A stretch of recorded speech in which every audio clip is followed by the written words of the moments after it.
नमस्कार साथियों, वैदिक आईएएस में आपका स्वागत है। कैसे हैं आप सब? अब तो मुझे लग रहा है कि आपके एग्ज़ाम लगभग 3 महीने बचे हुए हैं और इन 3 महीनों में बहुत ज़्यादा मेहनत करने की ज़रूरत है। और प्रीलिम्स के साथ साथ कोशिश ये करना है, मेंस की भी तैयारी साथ में थोड़ा बहुत करते चलिए, पूरा तो नहीं कहें, लेकिन ऐसे विषय की तैयारी करते चलिए जो क्या कहते हैं कॉमन है। जैसे कि 3-4 पेपर कॉमन आपके पड़ जाते हैं, चारों पेपरों में दो तो यूपी स्पेशल का आ गया। अगर यूपी आप पढ़ ले रहे हैं तो बढ़िया है, जो यूपी से इधर प्रश्न आएगा आपका गलत नहीं होगा।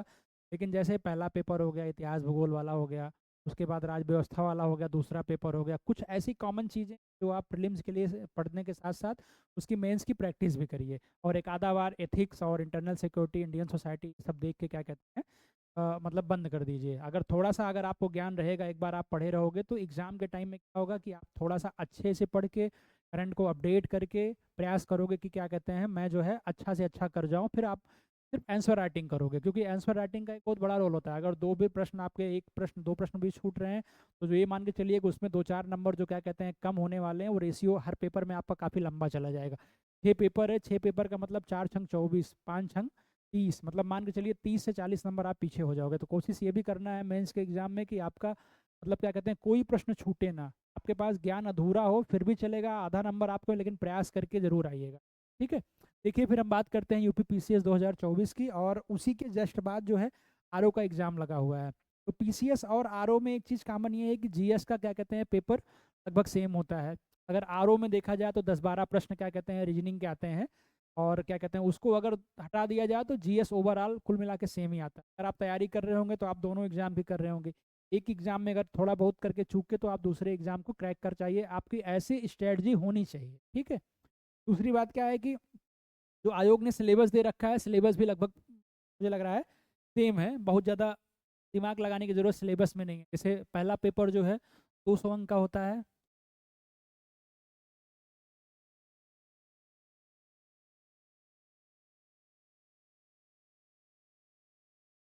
पहला पेपर आपका ये जो है 200 अंक का होता है। इसमें क्या है 150 प्रश्न आते हैं, आप सबको पता है 150 प्रश्न आते हैं।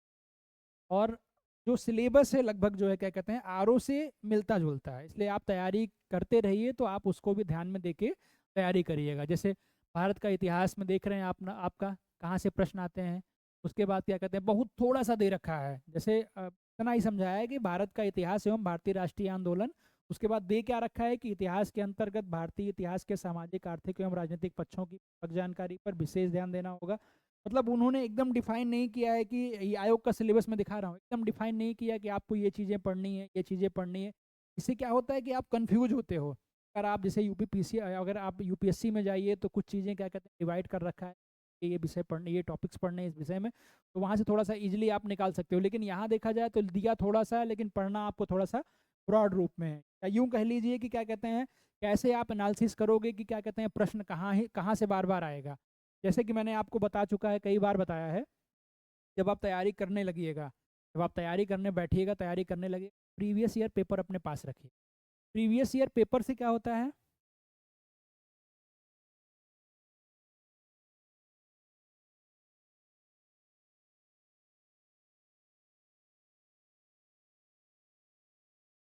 प्रीवियस ईयर पेपर से ये होता है कि जैसे मान लीजिए आप जो है इतिहास पढ़ रहे हो, ठीक है, ध्यान दीजिए, आप इतिहास पढ़ रहे हो, एक बार आपने इतिहास की पूरी बुक अच्छे से पढ़ ली, किताब को अच्छे से रिवीजन कर लिया। फिर अब प्रीवियस ईयर पेपर का रोल क्या होता है देखिए। तो ये प्रीवियस ईयर पेपर होगा आपका, ये क्या करेगा, इससे आपको एक आइडिया मिलेगा कि कहाँ से प्रश्न बार बार आए हैं। ठीक है, ध्यान दीजिएगा, कहाँ से प्रश्न बार बार आए हैं। ठीक है। और एक साल का नहीं, कम से कम 3 साल 4 साल के पेपर को आप अच्छे से एनालिसिस करिएगा। ठीक है। 3-4 साल के पेपर में कुछ चीज़ें ऐसी होंगी जो कॉमन मिलेंगी। मान लीजिए इतिहास से कितना प्रश्न आता है, मान लीजिए इतिहास से 12 प्रश्न आता है। ठीक है। अब जब आप इसको एनालिसिस करने बैठेंगे तो लगभग 7 या 8, मान के चलिए 7 या 8 प्रश्न ऐसे होंगे इसके टॉपिक्स कॉमन होंगे। जैसे कि पाषाण काल से एक प्रश्न इतिहास में आता है, धर्म से एक प्रश्न आता है इतिहास में, ठीक है, मौर्य काल या गुप्तोत्तर काल से एक प्रश्न आता है, फिर आगे बढ़ेंगे, दिल्ली सल्तनत से 1-2 प्रश्न आ जाता है, अब तो 2 से 3 प्रश्न पूछ रहा है, तो सूफी संतों से पूछ रहा है और सिख संप्रदाय से पूछ रहा है। उसके आगे बढ़ेंगे तो अकबर काल से लगभग 2 प्रश्न आते हैं। फिर मैक्सिमम प्रश्न जो होते हैं, गांधी युग से आते हैं, राष्ट्रीय आंदोलन से आते हैं, राष्ट्रीय आंदोलन के बाद के आते हैं कालक्रम व्यवस्थित करने के लिए, किसानों का विद्रोह से प्रश्न आता है। तो इस तरह के प्रश्न आपको ऐसे हैं जो कॉमन है, बार बार मिलेंगे। आपको कितना मिला? आपको पढ़ते समय लगभग 8 टॉपिक ऐसे मिल गए कि जहां से आपका प्रश्न लगभग क्या कहते हैं, कंप्लीट हो जा रहा है। देखिए, इतिहास में अगर 8 टॉपिक से कंप्लीट हो रहा है तो इसी तरह भूगोल में कंप्लीट होगा। भूगोल में आपको क्या करना होगा?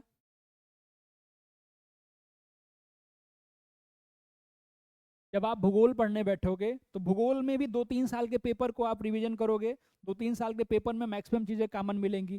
ज्वालामुखी से प्रश्न आया, घास के मैदान से प्रश्न आए हुए हैं, ठीक है। और क्या कहते हैं, बादल से आजकल प्रश्न पूछ ले रहा है। बाकी तो क्या कहते हैं, पर्वत, पठार, जलडमरू, मध्य, इन सब से मतलब बहुत प्रश्न आ रहे हैं, बार बार परीक्षा में आ रहे हैं। तो लगभग इसमें भी आपका 80% कॉमन मिलेगा। 80% लगभग आपको ऐसा मिलेगा जो आप 2-3 साल के पेपर में देख लोगे कि हाँ, प्रश्न यहाँ से बार बार आए हैं। पहले क्या था, पहले प्रश्न आता था ऑब्जेक्टिव फॉर्म में, आप जल्दी से टिक कर देते थे कि मतलब 4 विकल्पों में से एक चूज करना पड़ता था। लेकिन अब जो है 4 विकल्पों वाले प्रश्न की संख्या लगभग कम हो गई। अब कथन कारण वाले प्रश्न आने लगे हैं। अब ये कह सकते हो कि अब आपको अच्छे से पढ़ना पड़ेगा। अब आपको घटना चक्र पर ही निर्भर नहीं रहना पड़ेगा। अब आपको बुक्स पढ़नी पड़ेगी, थोड़ा बहुत क्या कहते हैं किसी घटना के बारे में आपको जानकारी रखनी पड़ेगी, ताकि अगर आप 4 कारण दिए हुए हैं तो कम से कम एक कारण से आपका आइडिया लग सके कि हाँ, हमारा प्रश्न जो है सही हो जाएगा, ठीक है। तो इस तरह से क्या कहते हैं, सारे विषय का आप क्या कहते हैं पेपर एनालिसिस करिए, देखिए कहाँ से प्रश्न बार बार आए हैं, उन टॉपिक को निकालिए और पढ़ते समय उन टॉपिक पे नोट्स जरूर बनाइए। आप पूरी बुक्स पढ़िए, मैं आपको मना नहीं कर रहा हूँ, लेकिन जब आपका एग्जाम नज़दीक आएगा, जब इन टॉपिक्स का नोट्स आप बना के रखेंगे तो क्या होगा, तो आपको रिवीजन करने में आसानी होगी। जहाँ से प्रश्न बार बार आते हैं वो टॉपिक्स आपको अच्छे से तैयार होंगे। बाकी जो चीज़ें होंगी मैं आपको अपडेट करता रहूँगा। वैसे मैं एग्जाम के समय में थोड़ा बहुत समय निकाल के ऑफिस से कोशिश करता हूँ कि जो है धीरे धीरे आपको कुछ गाइड करूं ताकि परीक्षा अच्छी हो। जैसे करंट में आपका पूरा रिवीजन करा दूंगा, पिछली बार भी एग्जाम के पहले मैंने सारा रिवीजन कराया था। करंट भी पढ़ने का तरीका हमने आपको बताया कि आप निकाल लीजिए कि कहाँ कहाँ से प्रश्न आते हैं, राष्ट्रीय घटनाक्रम, अंतर्राष्ट्रीय घटना, पर्यावरणीय घटनाक्रम, सूचकांक से, पुरस्कार से, ऐसे खेल से, ऐसे आप निकाल लीजिएगा। 10 से 12-15 टॉपिक बनेंगे और उतने ही प्रश्न आते हैं, ठीक है, उतने ही प्रश्न आते हैं। और उनके आप 1-1 पेज के 2-2 पेज के नोट्स तैयार कर लीजिए। इससे क्या होगा कि आपकी तैयारी काफ़ी अच्छी हो जाएगी और ये चीज़ें जो नोट्स आप बनाएंगे वो आपको एग्जाम के समय में रिवीजन करने में काफ़ी काम आएगा, ठीक है। अब आइए अपने टॉपिक पे जो हम देख रहे थे, ये आपका ओवरऑल सिलेबस हो गया। जो मेरा समझाने का उद्देश्य ये था कि जो क्या कहते हैं आरओ के साथ भी मैच करता है। आरओ में थोड़ा सा डिफरेंस क्या है कि उसमें 10-12 प्रश्न रीजनिंग के, हिंदी के आ जाते हैं, तो वो आपको थोड़ा सा ध्यान देने की ज़रूरत है। लेकिन अभी आप फिलहाल 27 अक्टूबर का टारगेट करिए और उसके लिए अच्छे से तैयारी करिए। अब इसमें क्या होगा, पीसीएस में सेकंड पेपर क्या होता है, सीसेट का होता है। और आपने देखा होगा कि आरओ में जो सेकंड पेपर होता है वो सीसेट का नहीं होता, वहाँ पे 60 प्रश्न जो है हिंदी के आते हैं, ठीक है। पहले आप इस एग्जाम को टारगेट करिए, इसकी तैयारी अच्छे से करिए। ईश्वर करे आपका परीक्षा क्या कहते हैं पीसीएस का ही निकले।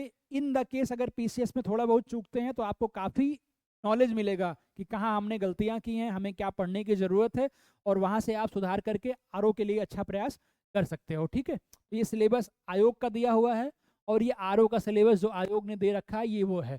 उसमें भी बहुत थोड़ा सा दे रखा है कि सामान्य विज्ञान से प्रश्न आएंगे, भारत के इतिहास से आएगा, भारतीय राष्ट्रीय आंदोलन से आएगा, भारतीय राजतंत्र अर्थव्यवस्था से आएगा, ऐसे ही करके दे रखा है, ठीक है। उसके बाद ये हिंदी के जो आपके 60 प्रश्न आते हैं वो 6 टॉपिक है हिंदी के, विलोम है, वर्तनी, शुद्धि है, अनेक शब्दों के लिए एक शब्द है, तत्सम, तद्भव है, विशेषण विशेष से प्रायवाची शब्द है, ठीक है। तो ये भी चीजें क्या कहते हैं हम आपको रिवीजन करा देंगे। अब कंटिन्यू आगे आइएगा।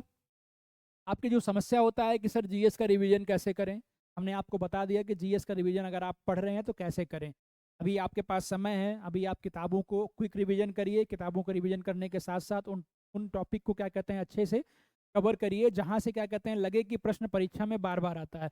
उसके बाद दूसरा, करंट कहाँ से पढ़ें, हमने बता दिया। आप किसी भी मैगजीन से आप करंट पढ़ रहे हो, 2-3-4 मैगजीन अगर आप रखे हो तो उससे बचिए। आप एक ही 2 मैगजीन पढ़िए, लेकिन क्या कहते हैं उसके घटनाक्रम को खोजिए। जैसे मैंने कहा कि कहाँ कहाँ से प्रश्न आता है, राष्ट्रीय घटनाक्रम से, पर्यावरणीय से, आर्थिक से, पुरस्कार से, खेल से, एक्सेट्रा, जहाँ से भी प्रश्न आता है, सैन्याभ्यास, युद्धाभ्यास से, वो आप निकालिए।